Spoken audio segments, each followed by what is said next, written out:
supaya otakmu itu berfungsi. Pagi-pagi kau udah ngawur kau. Karena kau itu pemikiran iblis. Terlalu banyak kau makan babi. Kau duduk yang tenang dulu. Setelah saya bernarasi kau tanggapi, tuyul. Kau kayak sopaten aja kau. Penyaliban itu pemikiran Tuhan atau pemikiran iblis? Tuh, telan itu, jawab. Pandai-pandaian kau so pintar. Nah, jadi pertanyaan berapa detik lah aku di room ini. Ini aku mau edukasi nih. Mau kabur. Bukan pasti. Oh ya sudah, kau jawab. Kau kan salib itu pemikiran Tuhan atau pemikiran iblis? Jawab.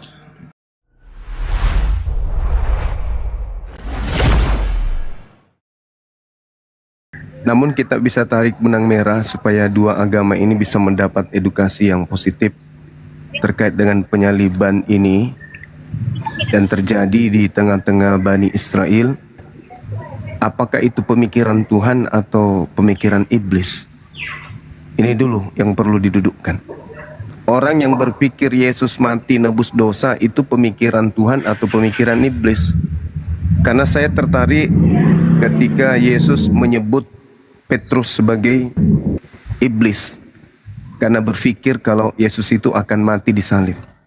Kesimpulan saya bahwasanya orang yang berpikir Yesus itu kesimpulan.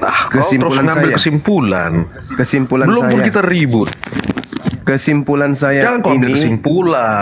Kesimpulan saya ini nanti Anda bantah dengan kesimpulan bahlul Anda, kan gitu. Jangan kau ambil.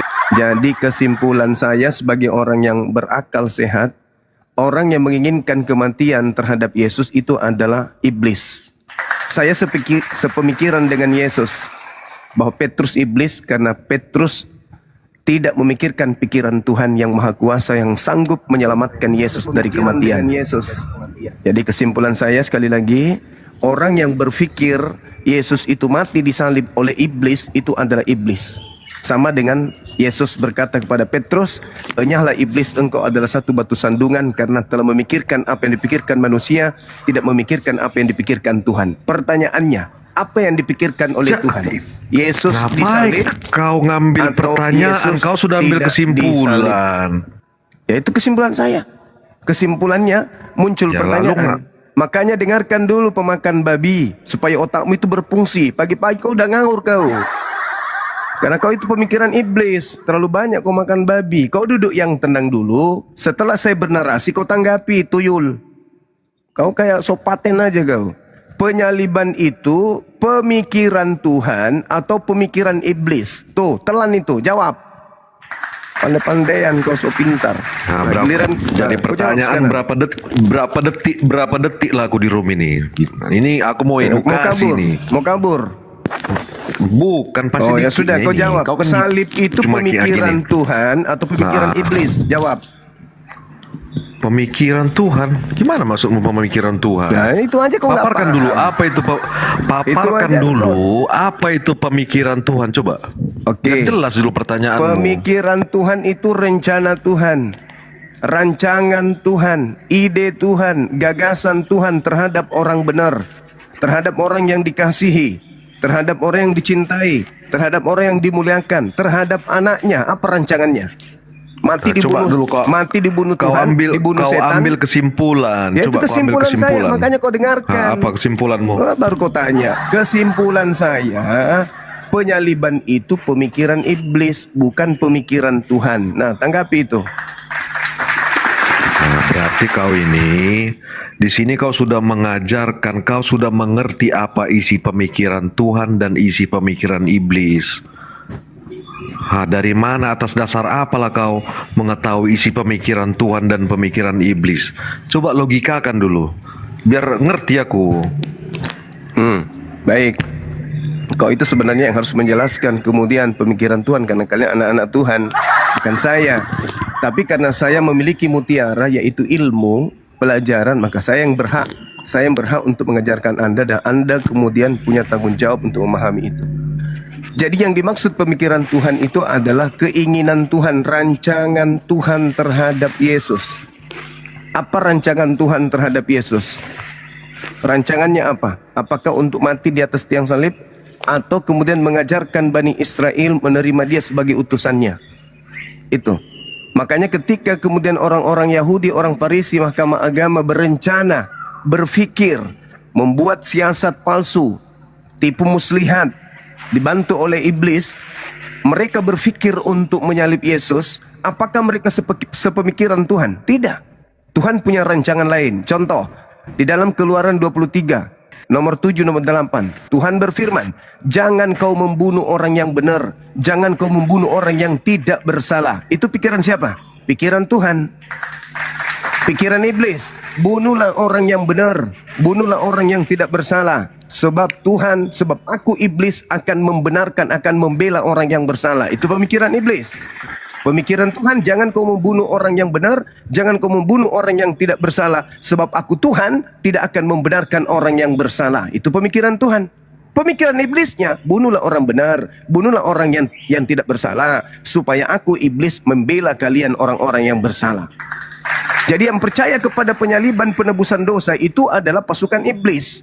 Sedangkan pasukan Tuhan, penyaliban itu adalah kutukan berlaku kepada orang-orang yang melakukan dosa yang besar. Yesus punya dosa besar nggak? Tidak. Bisa nggak dibunuh menurut pemikiran Tuhan? Tidak bisa. Sampai situ paham? Makanya jelaskan dulu secara sistematis, kau bisa memahami. Atau ginilah, bagaimana kau bisa memahami pikiranku lah, gak usah pikiran Tuhan.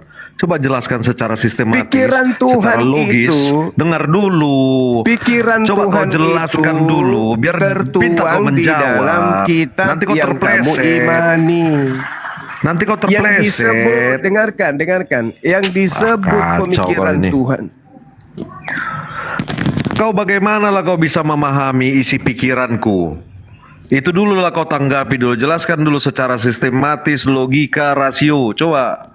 Bahlul, wahyu Tuhan itu pemikiran Tuhan atau bukan? Pemikiranku lah dulu, pahami dulu. Coba Bahlul, bagaimana kau memahami? Atas Bahlul, dasar apa kau pagi-pagi bisa kau kena memahami maki kan, pemikiranku? karena kau bahlul. Kata Yesus, jangan kau memberikan mutiara kepada babi. Makanya Isi kau kayak pikiranku gini. aja pun gak bisa kau ketahui. Bahlul, Kau bisa katanya mengetahui firman Tuhan pemikiran itu Tuhan. adalah firman Tuhan. Kacau Firman kau Tuhan ini. itu ide Tuhan, Bahlul. Yang disebut wahyu Tuhan itu pemikiran Tuhan. La haula wala quwata illa billah. Memang kau tidak ada mutiara dalam dirimu karena kamu babi menurut Yesus. Kata Yesus kepada muridnya, jangan kau lemparkan mutiara kepada babi. Kaulah itu babinya, makanya kau bodoh. Yang disebut pemikiran Tuhan itu wahyu Tuhan yang wahyu. diberikan kepada Nabi. Nah, salah satu wahyu yang diberikan kepada Musa, jangan kau membunuh orang yang benar. Kau tanya lagi, apa itu pemikiran Tuhan?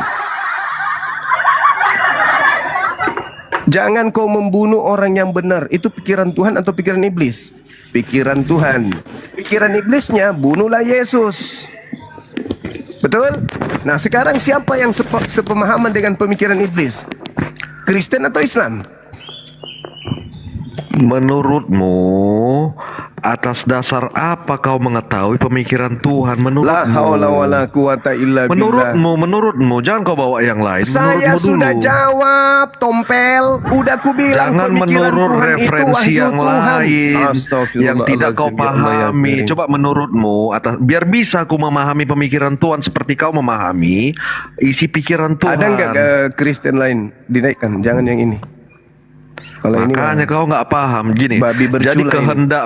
kehendakmu itu mengarah kepada aspek yang baik atau yang tidak, itu dulu. Kehendakmu, rencanamu itu Udah kau turun, kau kepada dibawa, aspek yang baik atau tidak. Biar ku Masukkan ajar. ulekan lombok di anusmu supaya otakmu itu bisa berfungsi.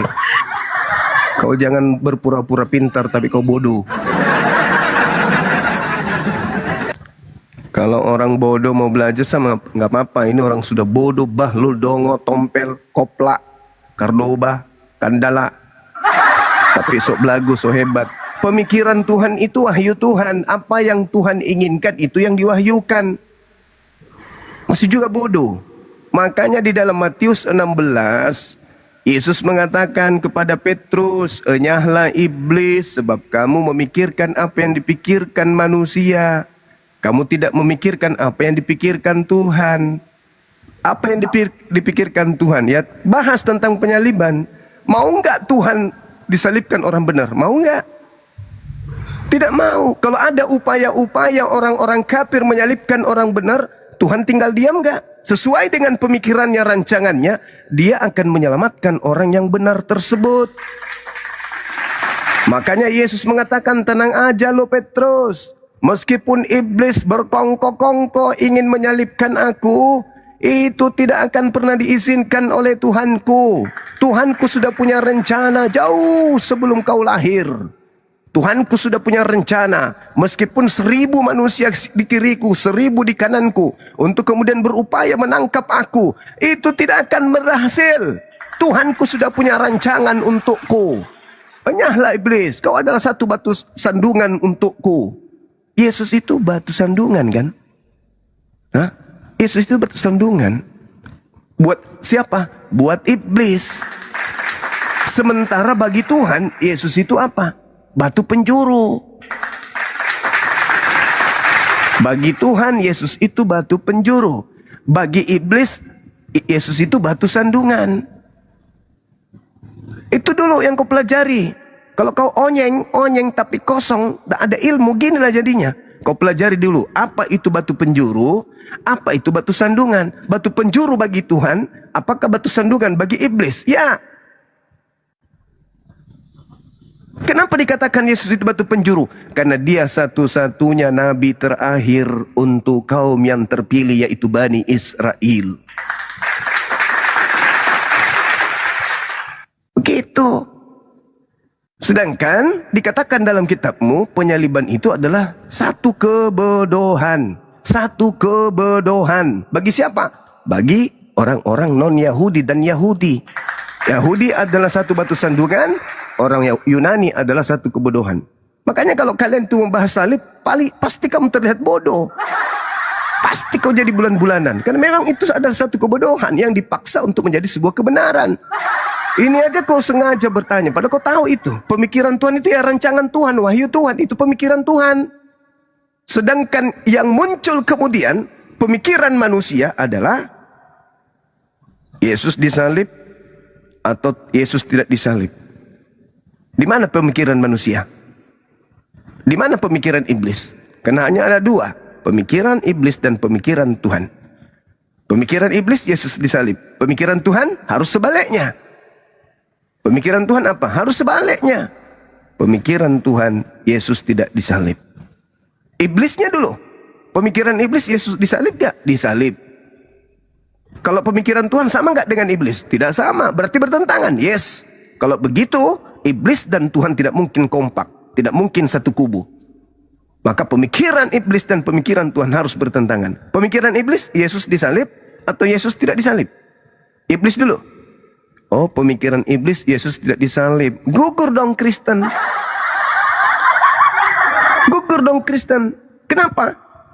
Iblis merasuki Yudas, tujuannya apa? Rancangannya apa? Yesus disalib. Nah, Tuhan punya pemikiran apa? Harus bertentangan dengan itu. Harus bertentangan.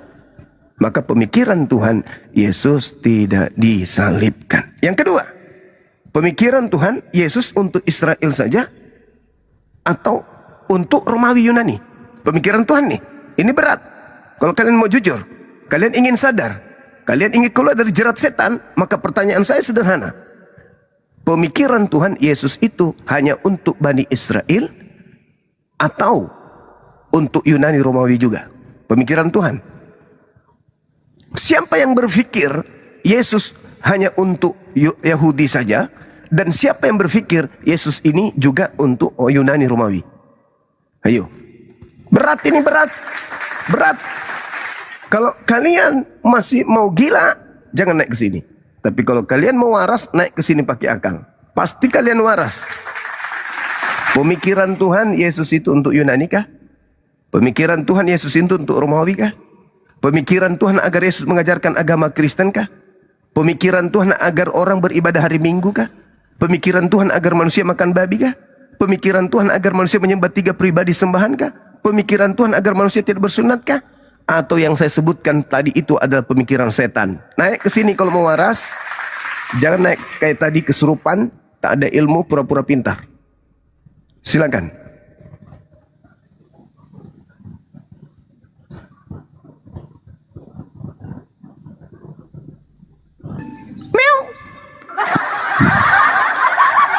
Assalamualaikum Bang Zuma. Waalaikumsalam warahmatullahi wabarakatuh. Jumpa lagi kita semenjak di JCC dulu dari Zoom. Allahu Akbar. Lama-lama Masya mungkin Allah. Bang Zuma udah enggak. Iya Bang Pe. Masya Sudah Allah. lama. Baru pertama saya bicara dengan Bang Zuma nih. Allahu Akbar. Jadi Masya Allah. begini Bang Zuma, tadi saya pernah dengar si Oten ini kan bicaranya begini, bahwa tidak satu iota pun dihapus dari hukum Taurat. Itu kan Iya. berarti perjanjian antara Yesus dan Israel, bangsa Israel. Begitupun Musa, kan Musa diutus untuk Bani Israel. Begitupun Yesus, atau menurut mereka itu Isa bagi kita itu untuk Bani Israel. Nah, mereka bilang begini, jadi sejak matinya Yesus, maka hukum dan segala aturannya itu dihapuskan. Berarti kan habis. Habis. Ya berarti ada aturan baru yang dibikin untuk mereka, Oten. Berarti kan nggak ada hubungan dengan dengan Yesus. Nggak ada. Begitu kan? Nggak Siap. ada. Nah, itu yang saya bingung menjawabnya. Berarti kan mereka nggak ada hubungan lagi dengan Yesus dan Musa. Berarti yang mereka pakai itu hanya perjanjian baru. Tok sampai di Iya. situ. Karena yang mereka imani adalah Paulus, begitu kan? Betul.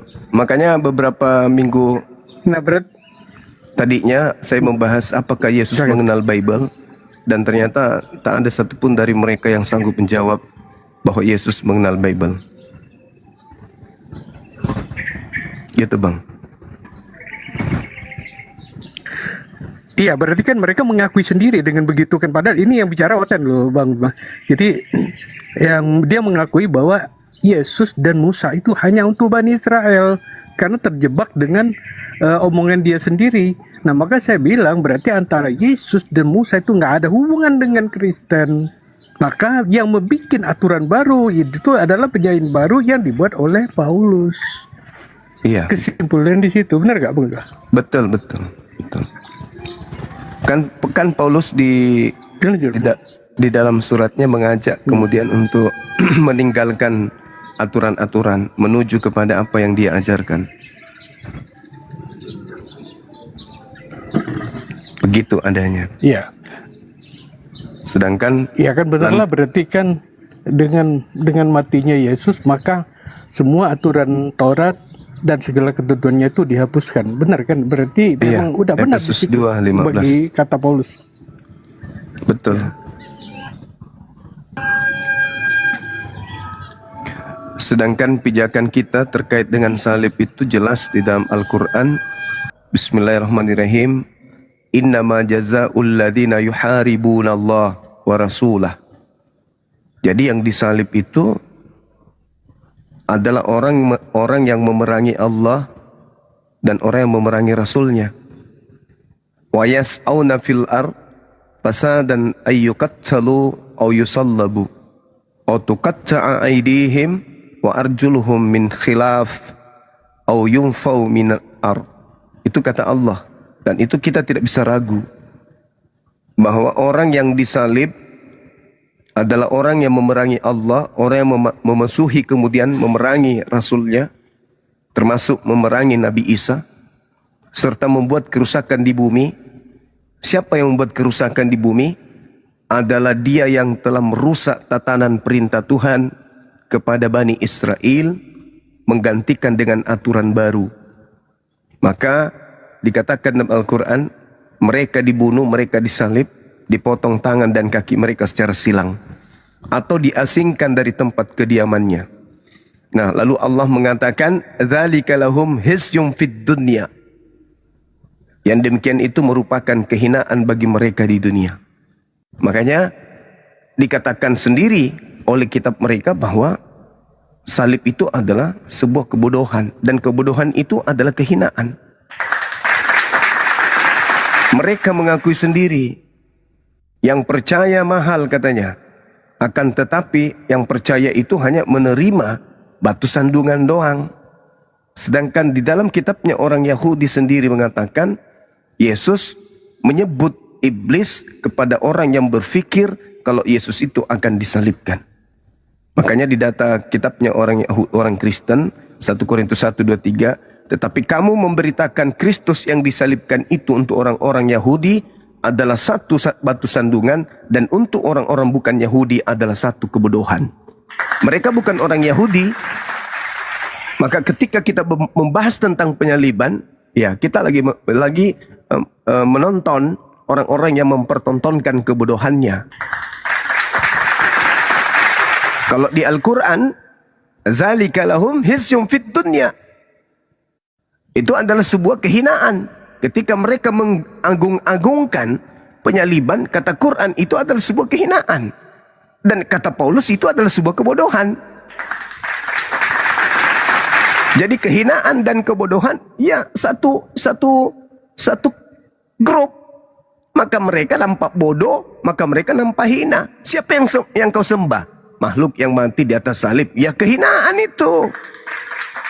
Kok manusia dikutuk disembah, itu kehinaan. Al-Quran kita sudah menjelaskan itu. Zalika lahum hizyum fid dunya. Dan di akhirat kata Allah, walahum fil akhirah azabun azim. Orang yang percaya kepada penyaliban itu akan diberi asap yang sangat pedih nanti di akhirat. Nah, lagi-lagi klop. Enyahlah daripada aku, kalian semua adalah pembuat kejahatan. Aku tidak mengenal kalian. Pembuat kejahatan ya ke neraka. Kata Quran, walahum fil akhirah azabun azim. Di akhirat nanti orang-orang yang percaya kepada penyaliban ini adalah akan disiksa dengan siksaan yang sangat berat. Termasuk dia yang disalib. Karena yang disalib ini hanyalah pelaku dosa yang benci kepada Allah, benci kepada Rasul, dan yang membuat kerusakan di atas muka bumi. Apa tanda-tanda orang yang membuat kerusakan di atas muka bumi? Tanda-tandanya apa? Orang yang menggiring manusia menyembah kepada sesamanya makhluk. Orang yang mematahkan semangat kecerdasan kepintaran manusia. Orang yang mematahkan firman Tuhan, menggantikan dengan doktrin dan dogma. Itu adalah pembuat kerusakan. Mengajarkan manusia menyembah kepada tagut, menyembah kepada inazan, berhala, makhluk, itu adalah pembuat kerusakan di atas muka bumi ini. Maka bagi mereka apa kata Allah? Hizyum fid dunya, kehinaan di dunia, azabun azim, dan azab yang pedih di akhirat. Jelas itu, terukur dan tidak bisa diragukan kebenarannya bagi orang yang berfikir. Makanya muncul pertanyaan yang tadi, salib itu pemikiran Tuhan atau pemikiran iblis? Yesus untuk seluruh bangsa itu pemikiran Tuhan atau pemikiran iblis? Itu harus dituntaskan oleh saudara-saudara kita Kristen. Sulit bagi mereka untuk mengajarkan amanat agung kalau tidak bisa mengalahkan umat Islam dalam berdebat dengan kisi-kisi referensi akal itu sendiri. Apakah Yesus diutus untuk orang Yunani? Itu adalah pemikiran Tuhan? Kalau itu adalah pemikiran Tuhan, mana dalilnya Tuhan mengatakan, aku mengutus anakku untuk orang-orang Yunani? Ada nggak dalilnya?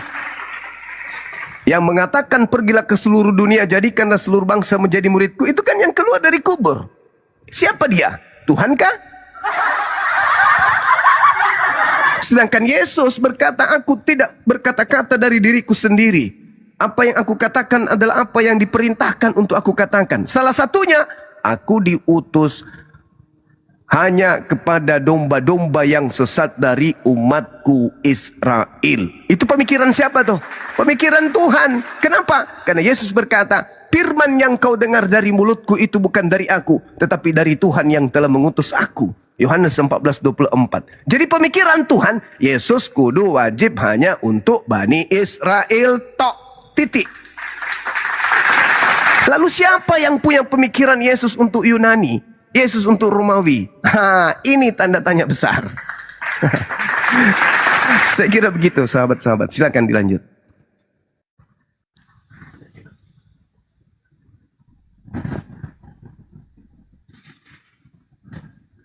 Dinaikkan deh kalau ada onten. Tapi yang biar bodoh, karena susah memang cari pintar. Sudah mualaf kalau yang pintar. Biar bodoh, yang penting jangan sombong. Mau mendengar, mau menggunakan akal, diskusi pasti bagus. Tapi kalau sudah dongo, dompala, kardoba, balala, ngotot, sok pintar, sok belagu, sok ngatur, udah dijelaskan, disuruhnya kita diam. Begitu dia ngomong, dia suruh jelaskan. Padahal sudah dijelaskan. Maunya dia duduk mendengar, habis itu dia tanggapin.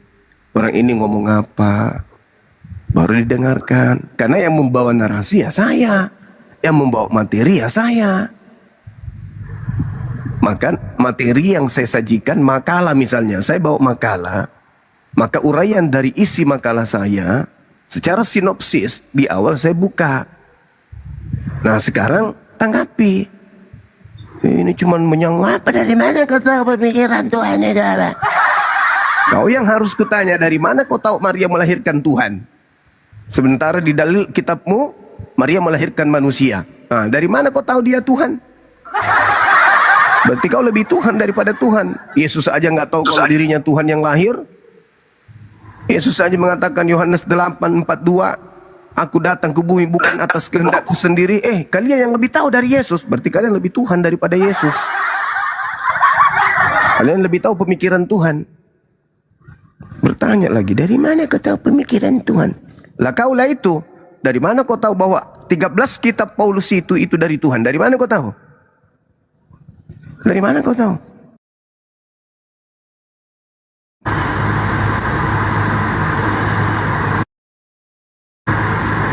Materinya. Materi-materi dari mana yang didapatkan oleh Paulus? Dari Tuhan. Ya nabi dong dia. Kan hanya nabi yang menerima wahyu. Kalau 13 kitabnya Paulus itu adalah wahyu, berarti dia nabi. Kalau bukan, kalau bukan nabi, berarti dari mana 13 buku ini? Mas Olang. Jadi mau tidak mau paksa Paulus itu duduk sebagai nabi, paksa dia, paksa. Gak bisa tidak. Karena kalau tidak kuakui dia nabi, dari mana dia dapat firman? Sedangkan dalam Bilangan 12 nomor 6, di situ dikatakan, jika di tengahmu ada seorang nabi, maka aku Tuhan akan berfirman kepadanya melalui penglihatannya dan berkata kepadanya melalui mimpi. Itu nabi. Nah Paulus ini apa kedudukannya? Bukan nabi bang. Ya sudah, berarti murni karangan kalau bukan nabi. Tapi kan di dalam Kisah Para Rasul 13:1 Saulus disebut nabi. Dan Paulus sendiri mengatakan juga bahwa di tengah-tengah jemaat ada rasul, ada nabi. Berarti dia juga mengaku nabi. Ini teman-teman kita memang rusak. Orang barat mengatakan, orang barat bagian timur selatan mengatakan mereka ini dompala, beda, cuplis, kardoba. Mereka berbicara terputus semua saraf dari mulut ke otak. Jadi mulut cuman ngomong tanpa kontrol otak. Nah, sama seperti kambing. Kambing bicara itu, bersuara itu tidak dipikirkan dulu. Yang penting bersuara aja. Gak bermakna suara itu. Itulah mereka. Bang Zuma, ada pertanyaan Siap. dari saya menyangkut kambing nih Bang Zuma. Nah, Ya. Di Matius 25 nomor Iya. 41 sampai 44 itu kan Siap. domba di sebelah kanan dan kambing di sebelah kiri. Nah, yang dimaksud yang apa? Gimana tuh narasinya itu? Yang dimaksud apa ya? Yang di sebelah apa ya? Kambing ini menyuruh Yesus itu sebagai Tuhan kalau nggak salah kan, kurang lebih begitu kayaknya itu. Nah, itu yang dimaksud siapa tuh Bang Bani Zuma? Israel. Oh, Bani Israel berarti apa ya? Kristen atau apa? Ya, orang-orang Yahudi, orang-orang Nasrani, dan orang-orang zalim yang ada di antara keduanya. Oh. Oke. Iya. Siap.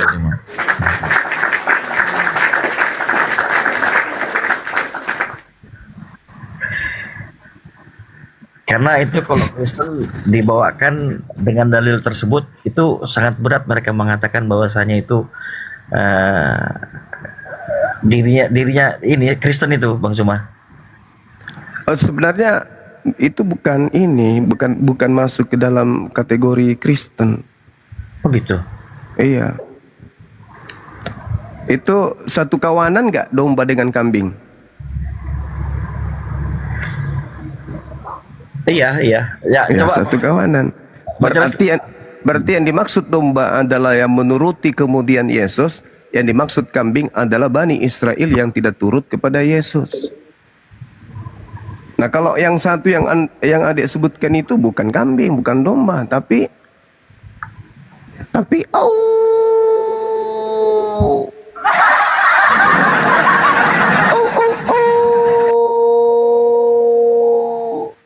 Atau yang kita kenal dengan sebutan kucing.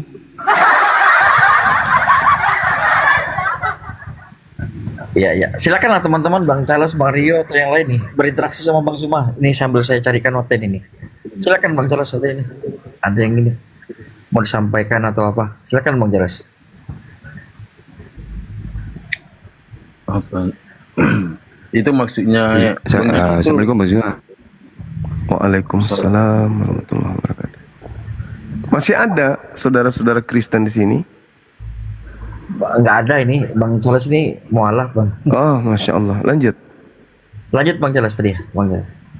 ya yang dimaksud Bang Dedi tadi kan sering kami bawakan itu Bang Juma, itu Matius 25 nomor 33 sampai 44 itu kan.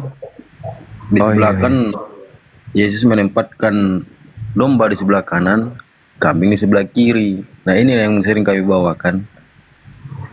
Kambing ini kan menyeru Yesus sebagai Tuhan juga. Kalau domba itu jelas kan, itu untuk Bani Israel. Dari saya ambil dari Imamat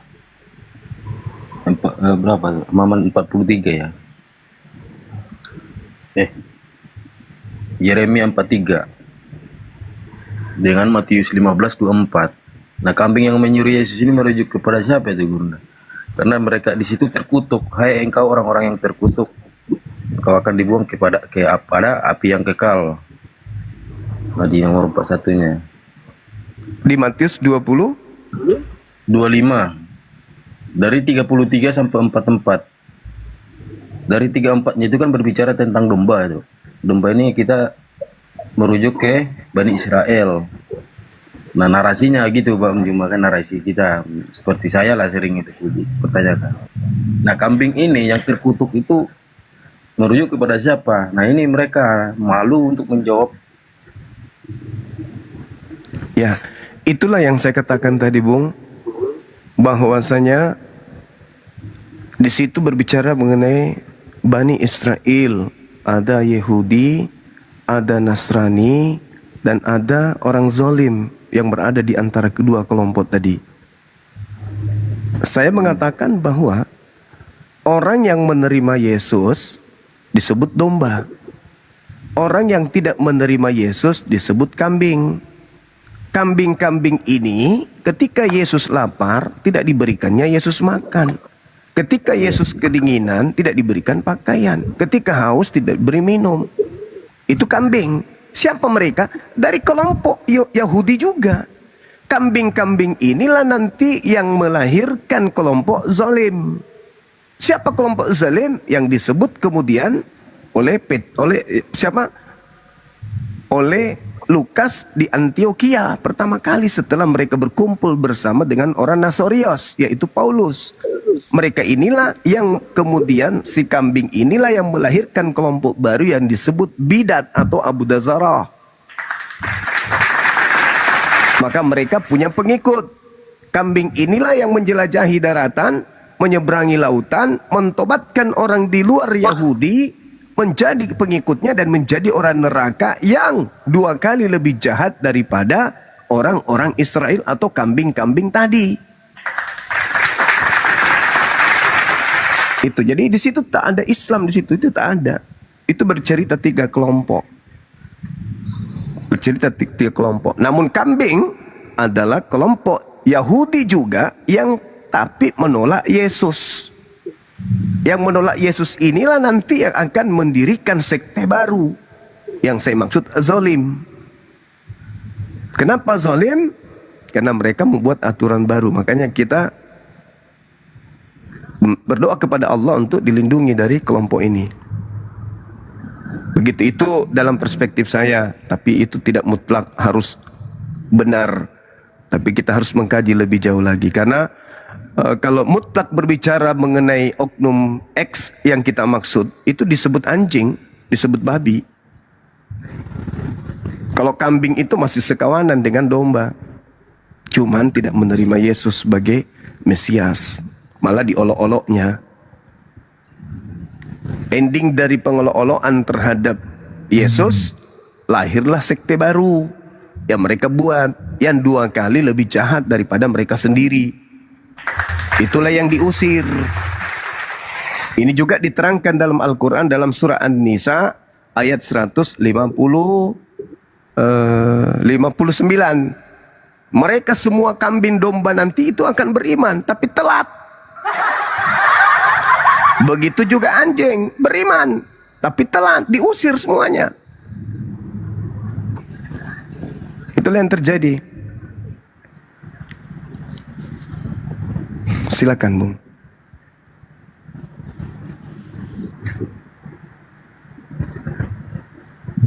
Ya, hasil penyebaran di luar Bani Israel ini berarti yang masuk yang disebut yang kita maksud ini ya. Tapi nanti dia akan masuk ke kawanan kambing ini. Begitu kan, Guru? Iya, kita lihat sekarang kan, secara di permukaan mereka menggunakan seragam yang sama, tapi di antaranya ada yang menggunakan penyamaran, bukan domba, bukan kambing, tapi nyamar-nyamar doang. Yes. Soalnya Iya. sudah ada 4 korban yang jujur, kambing yang terkutuk itu kami Kristen katanya. Ada 4. Iya, cuma nggak enak kalau kita langsung menyebutnya. Dan yang kelak kemudian memberikan Yesus pakaian, memberikan Yesus minuman makanan, itu adalah Islam.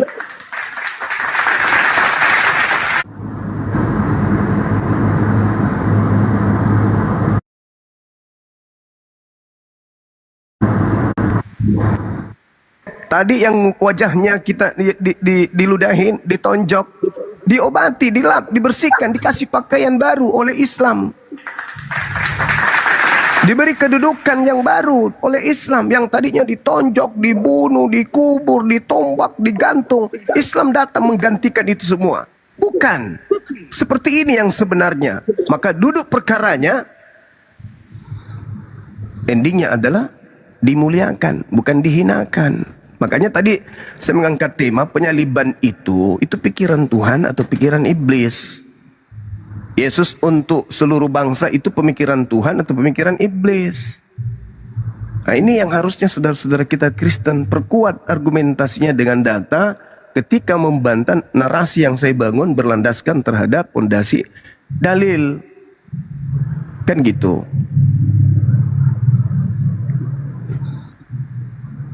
Pada prinsipnya apa yang kita lakukan ini ya karena cinta, bukan karena benci. Cuman benci terhadap orang-orang yang susah menggunakan akalnya tapi sombong gitu loh. Dan yang perlu dipahami di sini oleh saudara-saudara kita, mereka tidak mendapatkan barang-barang kudus, mereka tidak mendapatkan mutiara. Itu dulu. Apa barang kudus itu? Barang kudus itu adalah seperti kaki dian, kemudian Mikdas, kemudian Taurat, apalagi Injil. Itu yang mereka tidak dikasih, tidak diberikan kepada mereka. Sedangkan mutiara yang tidak diberikan kepada mereka itu adalah ilmu, hikmat. Tidak ada hikmat bagi mereka, nggak ada ilmu. Mereka hanya doktrin dan dogma. Gitu. Makanya setiap kali kita berdialog, mereka tabrakan dengan kitab yang mereka anggap suci. Tabrakan pasti. Karena itu tadi, jangan kau memberikan barang-barang kudus kepada anjing, dan jangan kau lemparkan mutiara kepada babi. Ini pesan Yesus kepada siapa? Kepada muridnya. Muridnya orang Israel. Sementara yang dianggap anjing dan babi di sana itu siapa? Orang-orang yang menolak dia. Orang-orang yang menolak ini nanti mendirikan agama baru nggak? Mendirikan. Apa nama agamanya? Rahasia. Biarkan mereka yang menjawabnya. Agama baru yang muncul di tengah-tengah Bani Israel itu apa? Itu agama asalnya dari orang yang membenci Yesus atau orang yang mengasihi Yesus? Nah, itulah jawabannya. Intinya di situ. Kebenaran memang pahit, tapi mau kayak mana? Kami diperintah untuk menyeru kepada yang ma'ruf. Wal takum minkum ummatu yad'una lil khair wa ya'muruna bil ma'ruf wa yanhauna 'anil munkar. Mau kayak mana? Negara menjamin tiap-tiap penduduk untuk menjalankan ajarannya masing-masing. Nah, ini ajaran agama saya. Apa itu menyeru kepada yang ma'ruf? Jangan kau halangi. Ku gigit juga nanti kupingmu. Agama saya memerintahkan, serulah manusia. Ini saya lagi menyeru. Jangan kau halangi. Kau halangi berarti kau langgar undang-undang. Tak boleh. Kalau tidak terima, naik sini, kita diskusi. Tapi kenapa agamamu membahas agamaku? Agamaku diberi wewenang penuh oleh negara untuk menjabarkan agamaku. Isi agamaku, isi kitab suciku. Itu legalitasnya ada dari negara ini. Boleh menguraikan agama masing-masing. Nah, salah satu uraian agama adalah ketika datang sosok di tengah-tengah Bani Israel didakwai oleh Tuhanku. Wa isqalallahu ya Isa bin Maryam a anta qulta linnas. Itu Al-Quran saya menjelaskan itu. Apakah kamu yang mengajarkan manusia untuk menuhankan dirimu? Siapa yang dimaksud? Sosok Nabi yang datang lahir tanpa ayah. Nah, namanya siapa? Isa. Pada saat dia datang menggunakan bahasa apa? Aram. Orang bahasa Aram menggunakan panggilan kepadanya dengan panggilan apa? Iso. Dalam kaidah bahasa tua, bahasa suci Ibrani, dipanggilnya dengan sebutan apa? Yeswa. Apakah ada hubungannya? Yes. Kenapa? Karena itu adalah bahasa Semitik, bahasa serumpun dari keturunan Abrahamaik. Apa itu Ibrani, Aram, Arab? Bagaimana dengan bahasa Yunani? Itu mah bahasa yang digunakan penjajah pada saat menduduki tanah Yerusalem. Apakah mungkin korban penjajahan, orang yang ada dalam tekanan penjajah, memberikan anaknya yang lahir pada zaman penjajahan dengan nama penjajah? Ya nggak mungkin. Maka ketika kami menjelaskan tentang Isa, Yesua, kami sedang menjelaskan tentang yang kalian sebut dengan sebutan Yesus. Jangan bantah itu. Apa buktinya? Kalian menggunakan dalil Alkitab. Kalian menyebut Rasul. Kalian menyebut Allah. Kalian menyebut Nabi. Kalian menyebut ayat. Kalian menyebut iman. Kalian menyebut mujizat dan seterusnya. Artinya cakupan-cakupan pengajaran Isa dalam Al-Quran, kalian secara tidak langsung mengakuinya. Maka jangan marah, jangan murka, jangan mengatakan penista ketika umat Islam menjabarkan yang ma'ruf. Karena kalian juga punya amanat agung kan? Beritakanlah Bible kepada seluruh makhluk. Nah, kami termasuk makhluk gak? Termasuk. Berarti kami juga sasaran tembak kalian untuk kalian murtadkan, menyembah kepada makhluk yang keluar dari kuburan kan? Ya, nah tunggu dulu. Negara menjamin setiap pemeluknya. Untuk apa? Untuk menjalankan agamanya masing-masing. Dan negara juga punya kewajiban. Apa kewajiban negara? Mencerdaskan anak bangsa. Yang dimaksud dengan negara di situ siapa? Apakah hanya pemerintah? Enggak. Semua perangkat-perangkat yang ada, di antaranya umat Islam yang juga bisa mencerdaskan sesamanya anak bangsa. Maka bagaimana cara mencerdaskan anak bangsa? Ya pertama kalau kita TK itu diajar menghitung dulu. 1 tambah 1 tambah 1 sama dengan berapa? Sama dengan 3. Itu mencerdaskan. Tapi kalau ada yang mengatakan 1 tambah 1 tambah 1 sama dengan 1, itu membodohkan. Yang seperti ini yang harus kemudian kita tatar pelan-pelan. Harus dicerdaskan. Jadi keberadaan agama Islam di tengah-tengah masyarakat Indonesia adalah membantu pemerintah dalam menggalakkan, mencerdaskan anak bangsa. Ketuhanan yang Maha Esa. Esa pada prinsipnya 3 atau 1? 1. Maka mereka harus disadarkan. Nah, jadi kembali kepada tema kita, berdasarkan Al-Quranul Karim, apakah salib itu adalah pikiran Tuhan? Dalam arti wahyu Tuhan, ide Tuhan, keinginan Tuhan, rancangan Tuhan, atau itu adalah rancangan iblis? Nah, ini yang perlu saudara-saudara onyeng kaji dengan seksama dengan menggunakan dalil-dalil nakli akli. Demikian.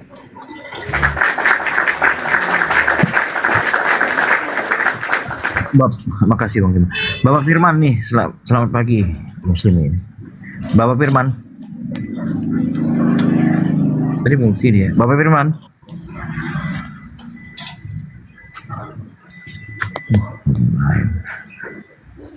Masih bawa aja dulu ya. Maaf ya, saya turunkan. Multi pindah ini.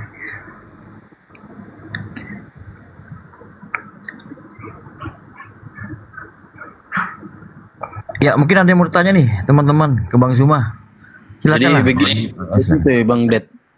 Kalau Ya. kalau pertanyaan biarkan mereka yang menjawab ya kan. Tapi kita ya selama ini udah dapat 4 kita ya kan. Pengakuan 4, dari ya. mereka. Sampai dihitung segitunya ya. Iya Bang. Iya Bang. Dibuatkan sertifikat atau piagam.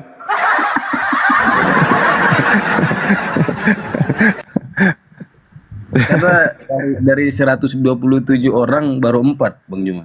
Baru 4 ya, dibuatkan piagam. Iya, dihitungin sama Bang Charles ini, Bang.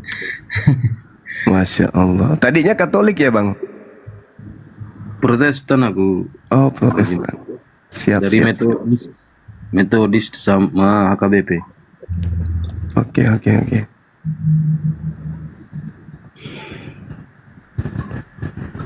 Ya, beliau inilah Bang yang dampingin saya nih, teman-teman Bang Rio, Api Kepri ini selalu sama-sama saya nih Bang.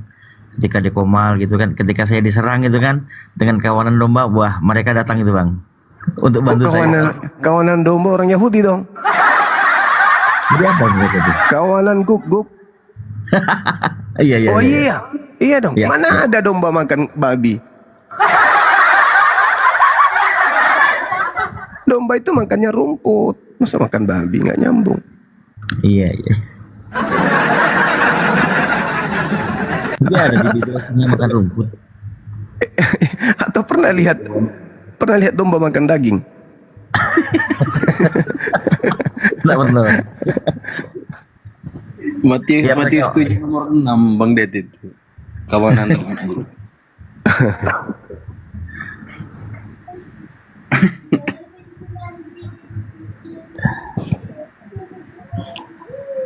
Lanjut Bang Det. Iya, ntar aku undang Oten ini. Ini pada ngumpet-ngumpet nih Bang Zuma. Kayak kemarin itu Bang Zuma turun langsung datang itu Bang Zuma 5, 6 di sini langsung. Oh. Gak lama Bang Zuma turun itu 6 tuh. Kalau ada Bang Zuma tuh ngintip-ngintip dia kayak tikus ketemu ini Bang. Singa itu kan. Ngintip-ngintip, ada singanya datang kabur dia. Ujuk. Kabur dia.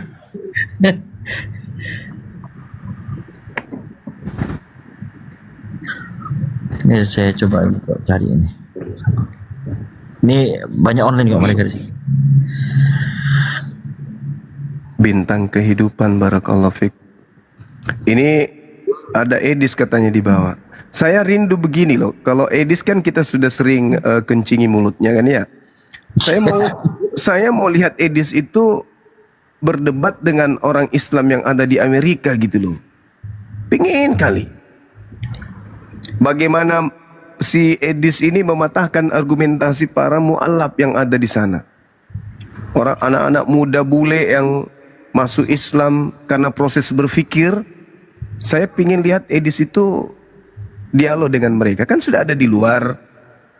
Maka sasarannya harusnya Islam yang ada di luar. Nggak bisa kau hadapi lagi Islam yang ada di Indonesia kecuali yang masih yang baru belajar gitu ya. Yang sholatnya masih sholat bolong-bolong, mungkin bisa. Tapi kalau menghadapi seperti saya gurumu itu nggak mungkin kau bisa. Dari dulu kau saya gembalakan, tapi kau tidak seperti domba, memang kau seperti anjing liar. Kau kabur dari Indonesia, kau tidak berdaya menghadapi kami. Yang kau andalkan ilmu baru di luar, apa itu hujat? Itu nggak bisa kau pakai ketika kau masih di Nusantara ini. Apa itu? Ilmu barumu hujat yang kau sudah persiapkan, itu yang kau pakai. Dalam dialog agama itu nggak dipakai yang gitu. Jadi kau itu bukan pendebat, kau itu penghujat, gitu. Nah, kita mau nih, khususnya saya, pingin kali melihat Edis itu diskusi dengan orang Islam yang ada di luar sana. Bule yang masuk Islam karena proses belajar gitu. Tapi yang ada sudah di luar negeri yang dihadapi ya Islam awam, nggak berkelas.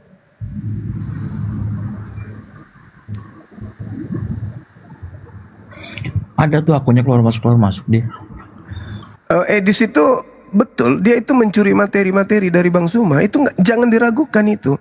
Edis itu tidak paham Bible tadinya, nggak ngerti dia Bible. Dia lebih banyak ngotak-atik terjemahan Quran dan hadits daripada belajar Bible. Kenapa saya tahu? Saya debat sama dia itu dari tahun 2008. 2008 itu berapa tahun sudah? Itu sudah sangat lama. Dan tidak pernah satu kali pun dia memenangkan pertarungan. Terakhir saya debat di TikTok tahun ini kalau nggak salah. Dia babak belur. Bahkan dia mengakui bahwa tidak ada mata rantai penyampaian Yesus ke Lukas. Edis akui itu. Bahwa bagaimana mungkin ada legalitas dari Yesus ke Lukas katanya, sementara Lukas itu datang belakangan. Nah tuh, udah keok itu artinya. Udah selesai. Innalillahi wa inna ilaihi raji'un. Makanya dia tidak bisa mempertahankan asas-asas keagamaannya. Maka dia menggunakan metode lain, yaitu sedikit mempelajari terjemahan lalu memaknainya dengan sendiri. Itu yang digunakan untuk mendebat atau menghujat Islam. Begitu teman-teman. Siapapun Masih bisa nyimak ya, melakukan Bro. itu. Gimana dek? Ya lanjut bang. Enggak, saya bilang kayak Siapapun bisa sama seperti Edis. Semua bisa kalau hanya menggunakan terjemahan, terus kemudian mencari-cari apa yang tidak sesuai dengan otaknya sendiri. Semua orang bisa. Tapi apakah mereka berdasarkan disiplin ilmu Islam? Tidak dong. Tidak bisa. Itu teman-teman sekalian. Jadi Edis itu udah bonyok, makanya dia kabur keluar. Karena kalau di luar dia bisa menghujat. Materi-materi sekarang ini yang disajikan menghadapi musuh-musuhnya sesama Kristen itu adalah materi yang saya sajikan semua dulu. Terkait salib, terkait Yesus bertuhan. Itu semua materi-materi saya itu. Materi-materi kita lah. Begitu juga Saipudin Ibrahim. Dengar nama kita itu udah kencing duluan dia. Iya. Nggak mau sekali dia tarung bebas. Maksudnya dibuka komal kami berdua diskusi. Itu tidak bisa dia. Karena dari dulu dia sudah mengalami penderitaan yang begitu membuat batinnya tertekan menderita. Makanya dia dengar nama Suma itu kayak mendengarkan malaikat maut.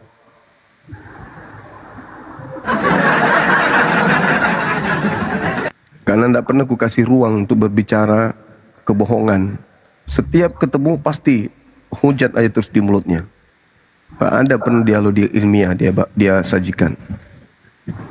Tapi kalau sama yang lain so pintar, so paten, wah paten kali. Begitu saya naik langsung, kayaknya Suma naik, turunkan. Atau sekali dia yang lari. Karena dia sudah tahu kartu asku ada sama Suma. Si Tai Pudin, Tai kering ini nggak bisa dia. Dulu malah dia hubungi anaknya Saddam, kemudian Saddam itu hubungi saya waktu itu masih hidup siapa? Ustadz kita, Ustadz Moko Ginta. Saya teleponan, katanya Abi pesan Bang Suma jangan sebut-sebut soal namanya Abi. Nah, kenapa? Karena itu mengganggu proses belajar saya. Apa hubungannya? Ternyata bapaknya masih kirim uang untuk sekolah. Waktu itu ya. Tapi saya sudah kehilangan komunikasi dengan anaknya. Sejak ada salah satu dari tim kita yang murtad kala itu karena uang. Di situ kita sudah mulai jarang komunikasi.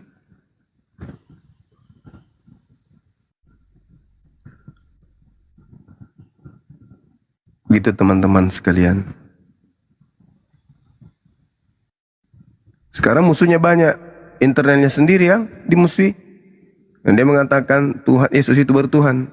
Tapi karena dia ini orang licik, dia maksudnya di situ bertuhan itu maksudnya bukan Yesus itu bukan Tuhan, kan aneh. Dipelintir-pelintirnya itu supaya dia melihat ini banyak musuhku enggak kalau saya pakai narasi ini. Oh dia lihat banyak, dia pelintir lagi. Yang dimaksud bertuhan di situ bukan bahwa Yesus itu ciptaan yang menyembah kepada pencipta. Diputar lagi ke sono. Pintar memang dia. Liciknya minta ampun. Kayak ular tua.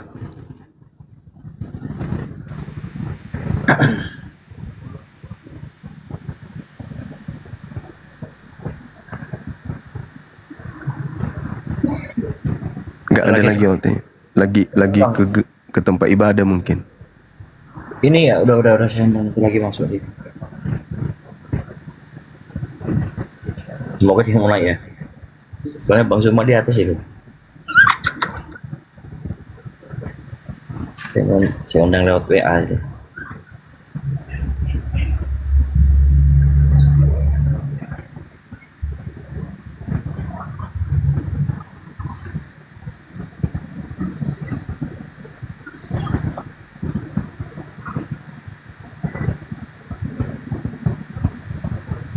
Bentar ya Bang ya.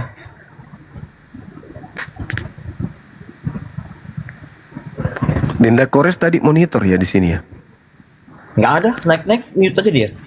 Ririn siapa nih? Istirahat beliau itu. Dari awal ini tadi.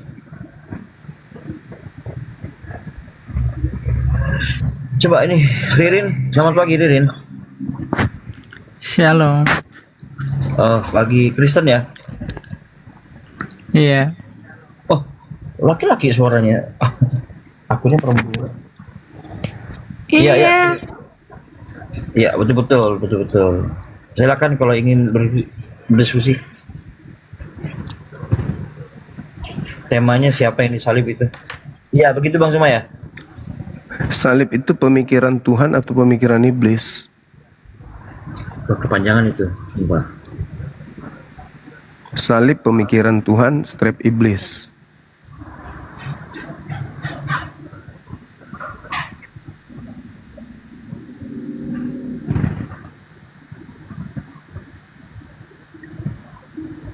Oke.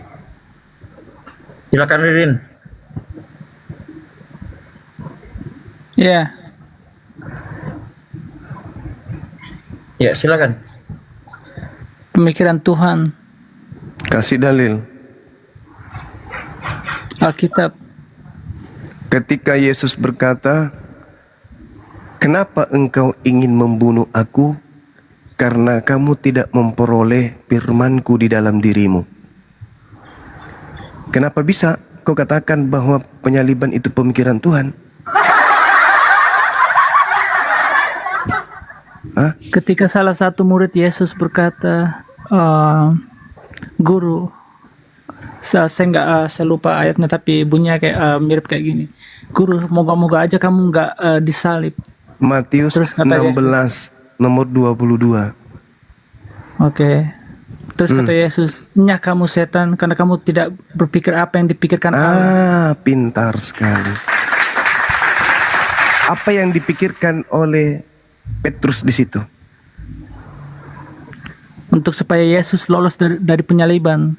Nah, karena Petrus berpikir Yesus akan disalib kan? Iya. Itu pemikiran Tuhan atau pemikiran iblis kata Yesus?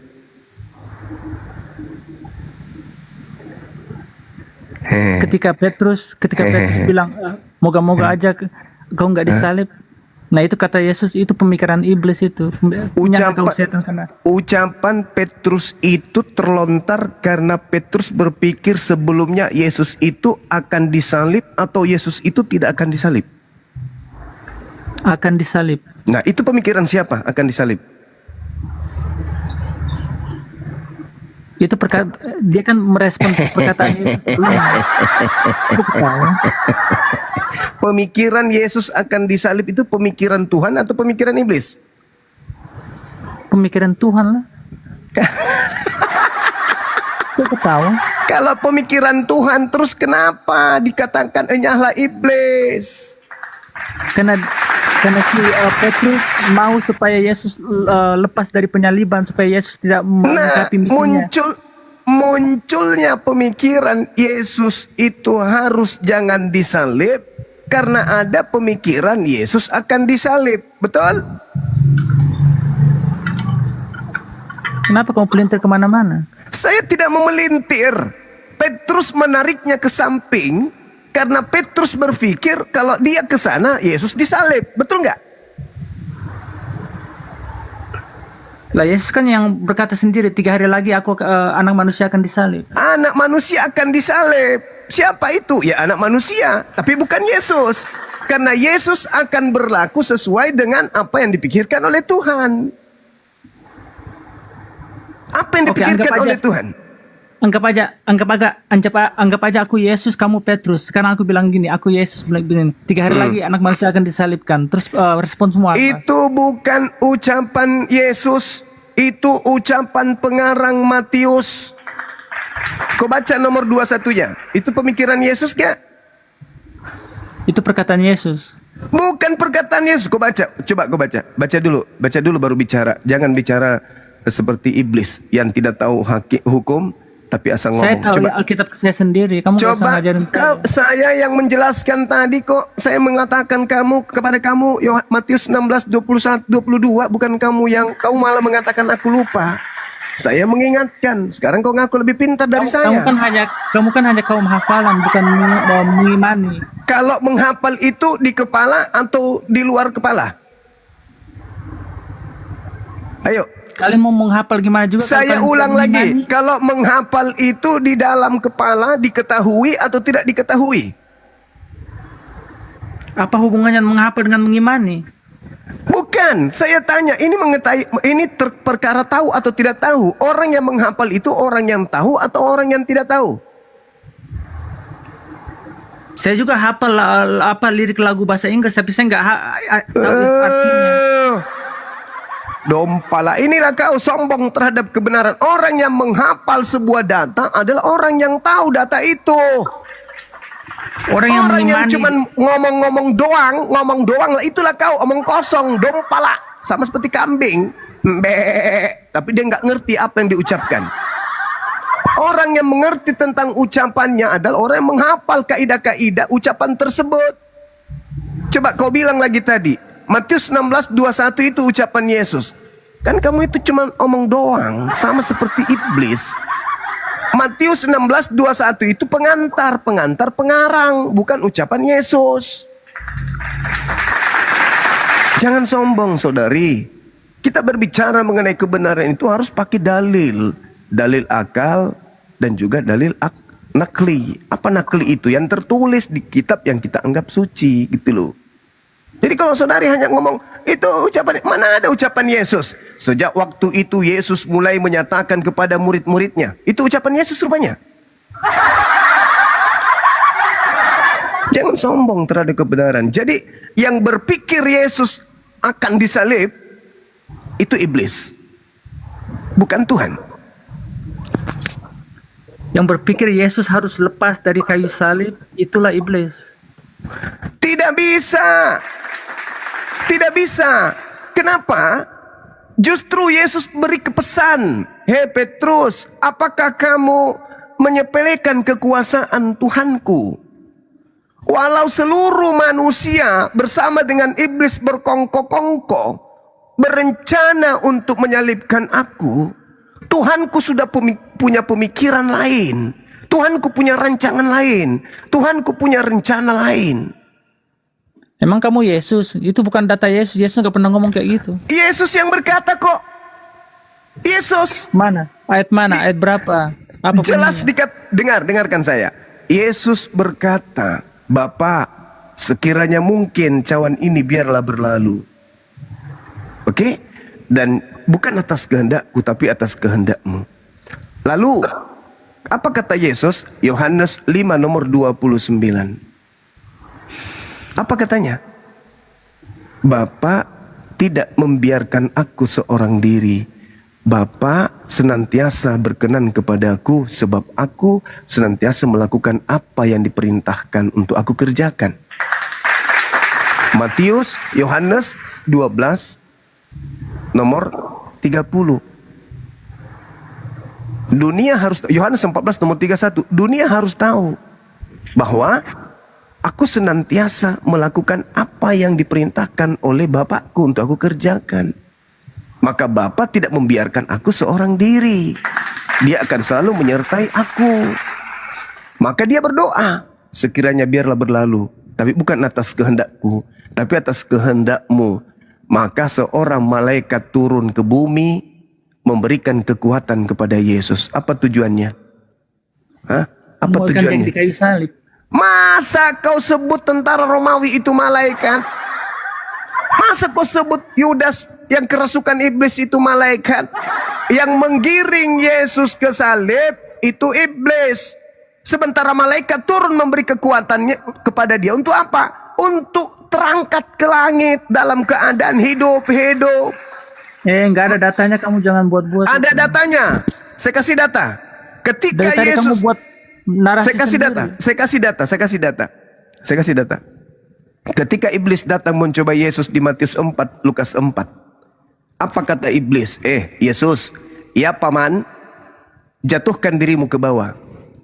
Sebab ada tertulis, Tuhan pencipta langit dan bumi akan mengutus malaikatnya agar malaikatnya menatang engkau di tangannya agar kakimu tidak terantuk kepada batu. Betul nggak ada tertulis? Betul nggak malaikat akan datang? Itu perkataan iblis yang sedang mempelintir. Memelintir Ayat-ayat. atau itu memelintir atau itu fakta betul ada tertulis tentang Yesus? Tulis memang ada, tapi akan dipelintir si iblis. Mananya yang dipelintir? Di mana yang dipelintir di situ? Bahwa Tuhan akan mengutus malaikat untuk menantang Yesus di tangannya agar kaki Yesus tidak terantuk sampai kepada kematian. Mana yang Apa respon dipelintir? Yesus? Apa respon Yesus? Respon Yesusnya apa? Jangan kau mencobai Tuhan. Jangan kau cobai apa yang tertulis itu. Bahwa Tuhan sudah merancang keselamatan untukku, jangan kau cobai. Makanya tertulis di Mazmur 91 nomor 11. Sebab malaikat-malaikatnya akan diperintahkannya kepadamu untuk menjaga engkau di segala jalanmu. Di segala jalanmu. Di segala jalanmu. Maka manusia laknat iblis tidak akan pernah bisa berhasil. Kenapa? Malaikat senantiasa turun menjaga engkau, wahai Yesus. Maka seorang malaikat turun memberi kekuatan kepada Yesus. Dia semakin bersungguh-sungguh berdoa. Peluhnya seperti titik darah yang bercucuran ke tanah. Betul? Betul? Ketika malaikat memberi kekuatan kepada Yesus itu nggak ada hubungannya dengan ayat tadi. Kata siapa tidak ada hubungannya? Malaikat turun untuk apa? Untuk Setiap ayat menantang beda Yesus. konteksnya. Setiap ayat Apa beda konteks konteksnya. gimana? Yesus mengatakan apa? Dengar. Lukas 24 nomor 44. Pasang kupingmu. Aku memang harus pergi meninggalkan dunia ini sesuai dengan apa yang sudah tertulis tentang aku. Di mana? Di kitab Mazmur.